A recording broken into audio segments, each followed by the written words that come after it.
Hi, hello. Welcome to another episode of Isaiah's Newsstand. It's your host, Isaiah Edwards. The date is July 8th, 2022. Get that out of my mouth. Sure. How are you doing? How was your week? Mine, pretty good. Overall, solid, you know. No real interesting thing with the food corner. I will say, I had a 4th of July food. So that was good. We can report on that. A lot of burgers from Cookout One, like burgers, hot dogs, potato salad. What else is there? I'm sure I'm missing some. There was like some little cookie treat thing that was good. It was like two little cookies, and then like this whipped cream kind of filling thing, and maybe it was icing. I'm not sure. And then it all had like chocolate chips throughout. It was really nice, really good. That was Cookout One. Also a lot of good beer. So that was good. Um, Cookout Two. I had steak, ribs, coleslaw, potato salad, beans, which I love beans. I do love me some Cookout beans. What else was there? I know I'm missing some stuff. We have fruit, like watermelon, cantaloupe, apple pie. So much food. A lot of food, guys, gals, everybody in between. But it was good. I was able to eat through that. It was nice. Also, I didn't mention this on the podcast, but my rice cooker broke. I was super bummed because I make rice like at least once or twice a week. And of course, everyone's like, "Well, just make it in a pot." I'm like, I hate that. I always like fuck it up, and it's too sticky and too much of a mess. So bought a new one for cheap. Very happy. Made some Mexican style dish thing. I'm using the term Mexican style very loosely, but it was good. I enjoyed it. We're back, baby. Let's see. No. Oh. So that's food corner. That's what I did over the holidays and stuff. I did see Thor: Love and Thunder. That was good. I enjoyed it. Let's see. I want to see. No spoilers, of course. Rating, like out of 10, 10 being really good, 1 being crappy. I think 8 is a good rating. I saw one of my friends posted 8, and I agree with it. I feel like it felt fun. Like if you like Thor Ragnarok, like when he was just palling around doing like crazy shit with Hulk, it's very much the same vein. The direction is very much the same. It was nice seeing Natalie Portman, doing stuff. Always cool. So I had a good time watching it. It's like a really good like little himbo, bro down. I don't know. It was fun. I enjoyed it. And then what else is there from the TV stuff? The Boys. Finish The Boys. I enjoy the season. Every episode was very good. I feel like they didn't drag on the season too long or anything like that. I don't know. I don't want to rate this season to season stuff because I haven't rated the other ones on the podcast or anything like that. But I enjoyed it. I would just definitely say it's good. Definitely, catch up if you're thinking about doing it or not. If you are on the fence about just getting into The Boys, I would say it's worth it from start to finish. So yeah, and they're still going. There's still definitely gonna be another season. So hell yeah, we can get into some news now. Let's see. Not too much on the Ukraine-Russia front. I know things are happening, but nothing that I was really able to like get like a lockdown on in terms of an article. So just wanted to really update on the Brittany Griner situation as that's kind of continuing to develop a little bit from last week. Let's see. The article I got from Yahoo News and the AP. WNBA's Griner pleads guilty at her drug trial in Russia. So, as we stated in a previous episode, Brittany Griner's trial has started, and she was detained. What was it? February, like before the war had even started of the invasion into Ukraine. The like she didn't get the opportunity to put in a verdict, or like whether she was guilty or not. And now that she's had the opportunity, she has pled guilty. I believe that that's more or less to accelerate this process. From the last time that she was in the trial, I believe she had tried to get a letter to Joe Biden, which was successful. Joe Biden wrote her a letter back. Essentially, her letter was saying, like, I'm, doing my best, trying to keep my head up, but I am very frightened. I'm very scared that, I don't want to be left behind. Please keep me in your thoughts and stuff like that. Joe Biden, I think, more or less sent a letter to the effect saying, he's doing his best to make things happen. So, that's where we are pretty much at with things right now. For the, any maybe new listener, essentially Brittany Griner, like I said, been detained. She was being detained over having, alleged vape cartridges in her luggage coming, I believe, to Russia. So she also said, like, hey, in her plea, she's like, yes, they were there. I didn't intend to bring them. I was hastily packing to go to Moscow, and I just didn't think about it.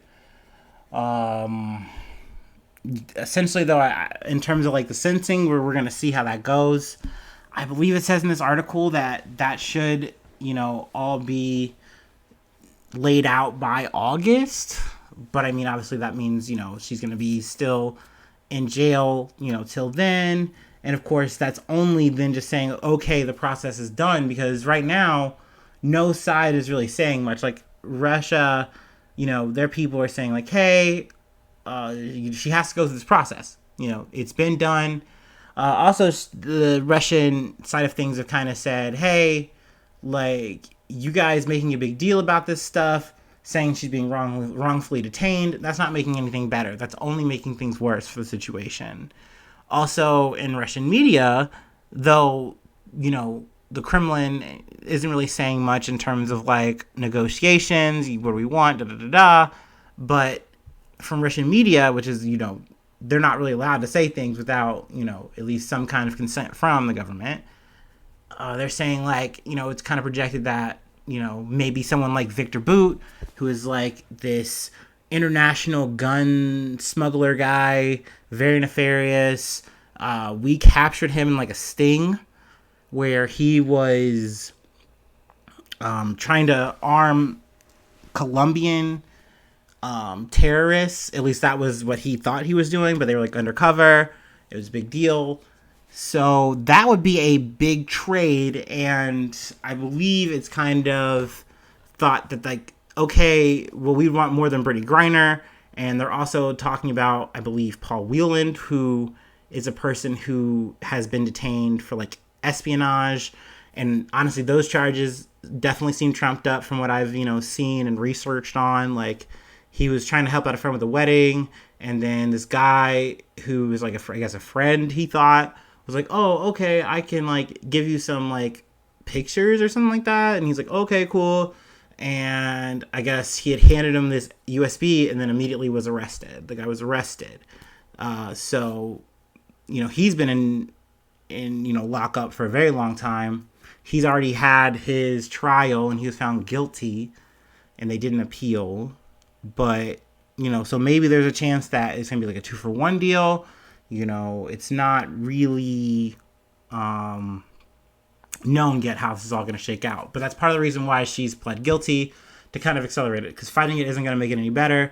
You really can't get out of here until you get a sentence, until, and then there's status and you can maybe trade, yada. So we'll see. We'll continue to keep you posted and updated. I am glad that coverage is, definitely still on this. It definitely seemed like there were still times like it was really light and lax on coverage, but, it's definitely, continuing. And, yeah.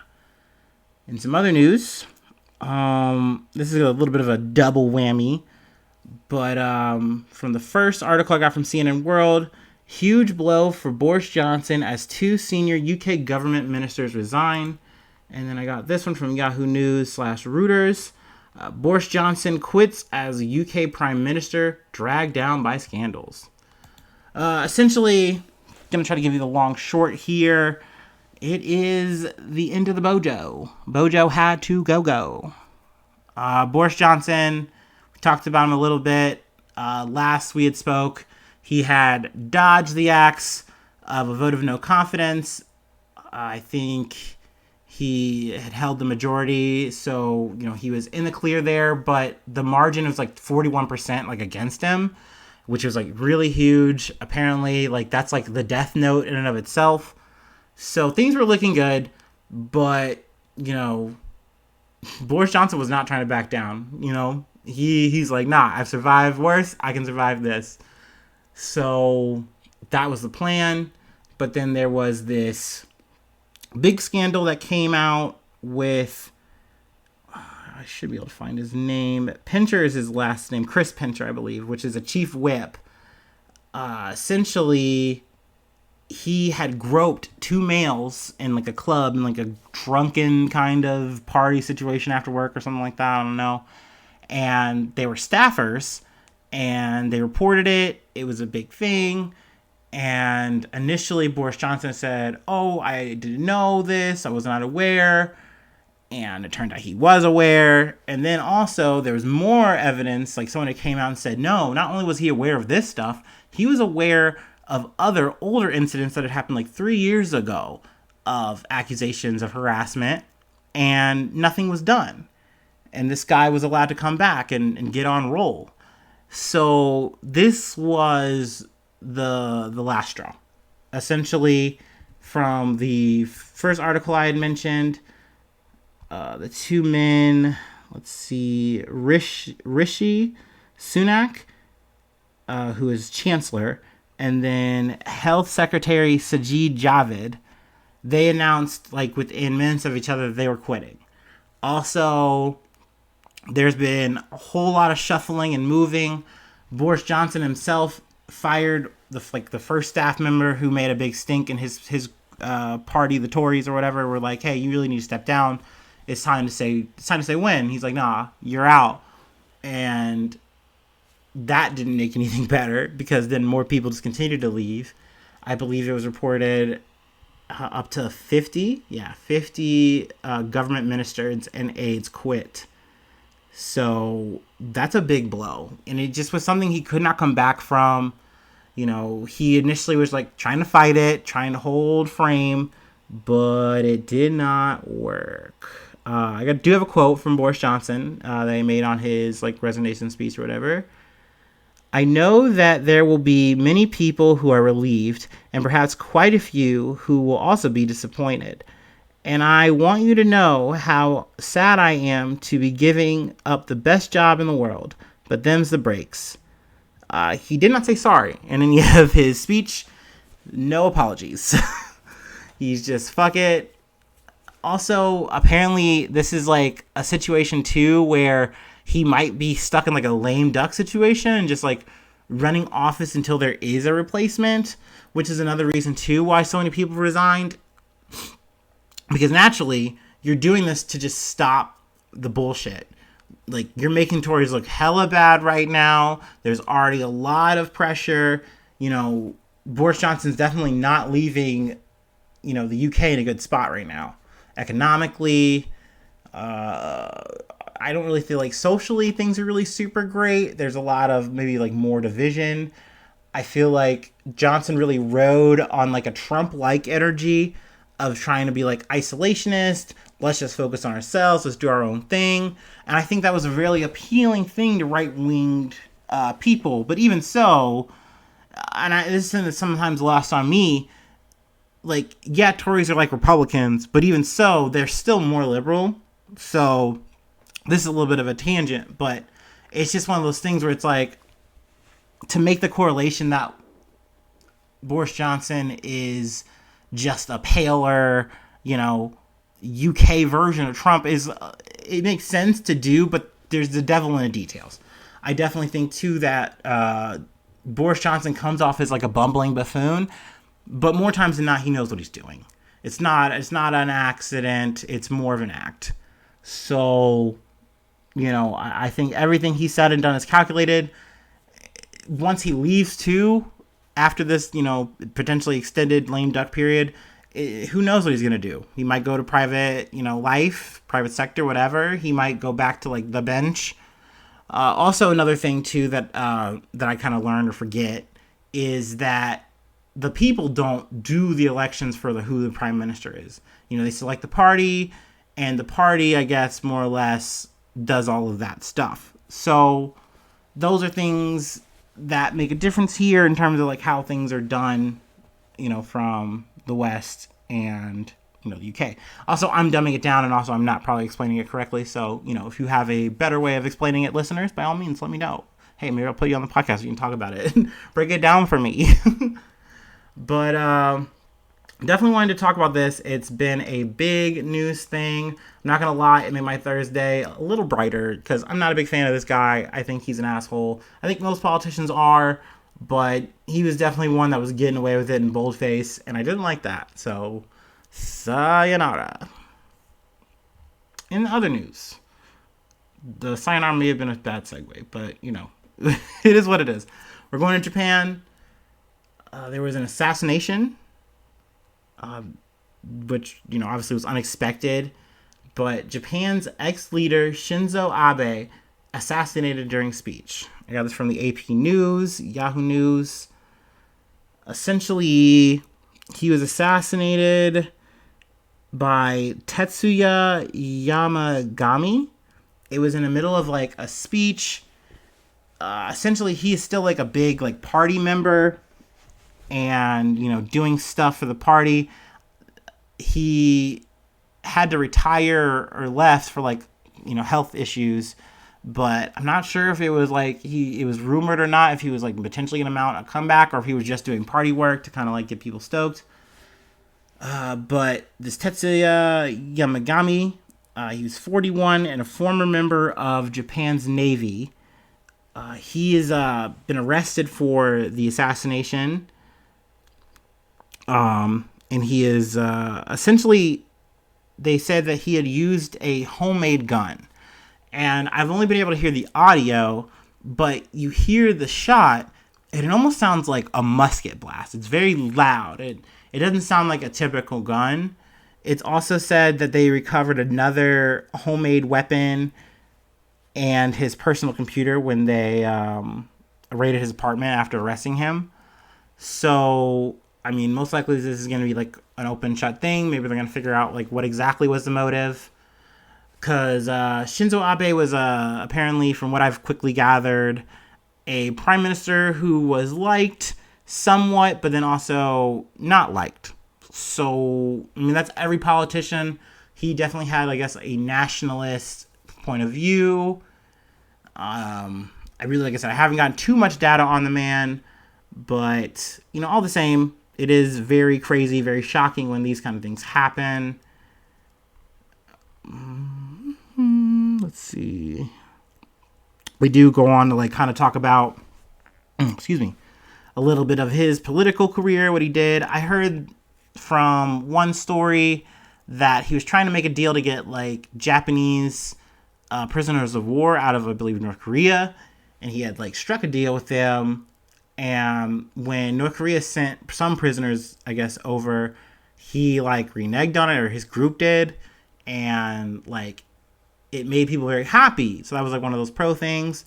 But, I believe that there was just some pushback on some of the other things he did. There was something about there was supposed to be a payment, almost an apology for this thing called comfort women, which I believe was a war crime thing that had happened where Japanese soldiers had maybe done assaults and taken or abducted comfort women and maybe took them even back to Japan. Like I said, I'm not really quite sure. This is kind of something I kind of quickly gathered from a Google search. But essentially, Shinzo Abe had made a deal saying okay, well, we're going to make a condolence payment of a lot of money. And I'm not really sure if even that went through, the logistics on all that. So that was, one of the cons. Once again, this is a story I believe that happened, on Friday. Or not Friday, Thursday. So, it's kind of breaking news I just want to talk about and cover. Also, it's crazy that this happened, and it also goes to show why it was like such a weird gun that he had, like a homemade one, because Japan already has strict gun laws. It takes a lot of effort just to even get a hunting license, let alone a hunting rifle. Excuse me, got the burps. But, you know, obviously it looks like this guy, he circumvented that to get what he wanted done. Also, too, he must have been really kind of tuned in, because this wasn't like a very broadcasted thing. This wasn't like a well-known thing. He had just kind of impromptu did it. Like maybe there was like a day notice he was going to be here, and this guy was ready. So this definitely was like a personal thing, though, you know, definitely deemed, you know, probably a terrorist act. So I'm definitely curious to see what the motive is, how things are going to shake out if, you know, that comes to light. And I'll keep you posted when I find out. Now, in some other shooting news, this happened over the 4th of July. It's a sad story. Yeah, there was another shooting in Highland Park, which is like an area in Illinois. It's a nicer area. But essentially there was a parade, and a man by the name of Robert Crimo III, he had a high-powered rifle, and apparently he had bought up to like 5 of these things. But he had brought one and left it at the scene after. But he got to a rooftop by using an alleyway that had like a ladder, got to the roof, and then just started shooting. And initially, people didn't know what was happening. They thought, oh, this is fireworks. Oh, this is like, you know, maybe the Navy are doing their like gun salute or something. But people were scrambling, yelling, and, you know, people were falling. People were dying. Up to 6 people died initially, and then another died after the situation, the shooting happened. So after he does this, you know, he does a shooting, he leaves the gun, and he had on a women's disguise, and he, you know, fled the scene. Now, he had also said he had initially had a plan to shoot up a synagogue, but didn't go through with it. And he was later apprehended after his, you know, his information, like his face and stuff like that, was released. So they are charging him with the death of 7. Definitely another sad situation. Also, it shows a little bit of the issue because they do have red flag laws here, but there was a chance that they were even could have been used, but there's like calls where they took up to 16 knives because he was like threatening to kill his entire family in the house and all this kind of stuff, but they just didn't get through. Like, they didn't actually get to the point where they were considered red flags, and he wasn't actually marked for it. So he was able to buy all this guns, all the ammunition he needed, and went on his little spree. So definitely another sad day in America. Also, maybe even the sadder thing about it was this was just the one that really made the headlines. There were a bunch of other shootings that took place over the 4th of July weekend. It's just a nonstop thing. It's really fucking sad. And I know that I have these two here, the 2 articles where we had like the assassination in Japan, where they have really strict gun laws, and we have America that has literally fucking donut holes for gun laws. So it's sad that no matter what, these things can happen. But I mean, if you just look even at the numbers, it is a huge anomaly of what happened to Shinzo Abe. Very, like, they have the numbers in the article, but essentially I think there was like 10 deaths from guns, where we have that on average in like the average fucking shootout. So, you know, like what they're having in like what, a year or something like that, like we're doing like monthly. It's crazy. And I definitely think as Americans we've gotten very desensitized. And to an extent, I get it. You know, obviously, I know myself, like, it's hard to just keep looking at it, thinking about it, and then trying to go about your life. You know, you eventually get to the point where, like, I gotta live my life. You know, I gotta do that first and foremost. But I do think it is something that we need to keep on our minds and our hearts and really keep asking that question of what could we do to change it in terms of like laws and like people who are going to enforce those laws and things of that nature. You know, like it sucks because it does suck thinking in this kind of way where you have to go, there's just so much political work that you have to do and the whole like going out and voting and all this kind of shit. Trust me, I get it. And I get it if you're done, you're tapped out. This isn't a plea to get you to do anything. But I do know for me, I would like to keep trying because I'm just not ready to fucking join a vanguard or whatever the fuck. That's just not my energy. But yeah, that's the end of the episode.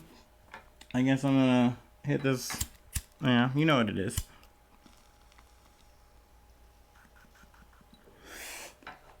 But thank you for tuning in.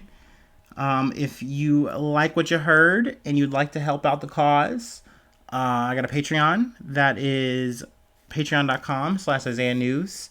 Every dollar donation is appreciated. $5 or more gets you a shout out on the podcast and Discord access. So that's pretty neat. Also, I have, IsaiahNews1@gmail.com. If you just like to send any feedback, like I said, if you want to tell me how UK government works, by all means, let me know. Chop it up with me, and I will maybe even have you on the podcast if you like, or at least give a better breakdown for the people, because, I'm a dummy, and I would like to be less of a dummy, and give you guys more info. But until that time, hopefully you guys have a good one, and I will see you soon for some more good news. Love ya. Bye-bye. Mwah.